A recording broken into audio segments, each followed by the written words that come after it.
Bienvenue dans la question psy, la série dans laquelle je réponds sans filtre et sans tabou à vos questions sur la psy et la thérapie. Et aujourd'hui, on va commencer par une question toute simple que me posent souvent mes enfants. Maman, c'est quoi ton métier? T'es psychologue?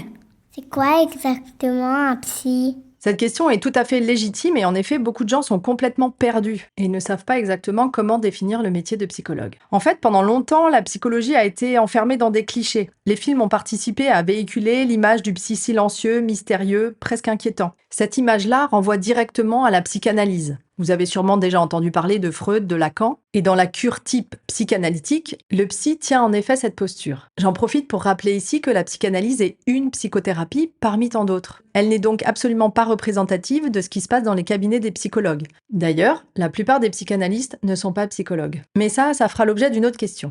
Donc à partir de cette image véhiculée par la psychanalyse, une croyance s'est développée peu à peu. Un psy analyse tout le temps, et serait capable de lire en vous comme dans un livre ouvert. Vous voyez, il y a donc tout un imaginaire autour de la personne du psychologue, et cet imaginaire n'aide pas vraiment à comprendre ce que les psychologues font réellement.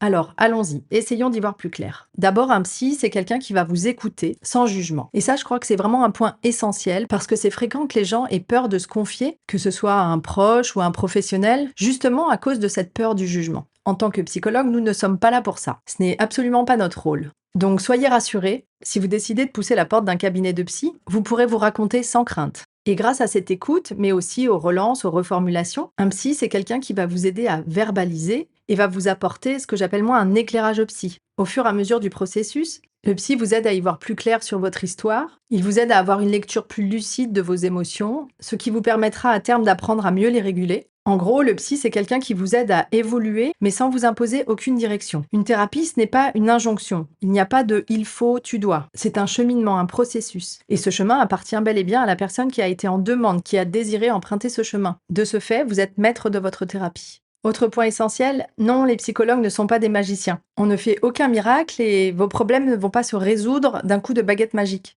L'essentiel du travail se fait grâce à l'alliance thérapeutique et c'est dans cette rencontre de deux intersubjectivités que le travail thérapeutique va pouvoir porter ses fruits, petit à petit. Et voilà, c'est tout pour aujourd'hui. Si vous avez des questions sur les psys, la thérapie et la santé mentale de manière générale, posez-les-moi en allant sur mon site internet, jeannecoiffard.com. Et si vous souhaitez approfondir le sujet, vous pouvez écouter l'épisode 1 de ma série Les coulisses du métier de psy. Et je suis sûre que dans votre entourage, cet épisode pourrait être utile à quelqu'un. Alors, envoyez-le lui. À très bientôt pour une nouvelle question psy.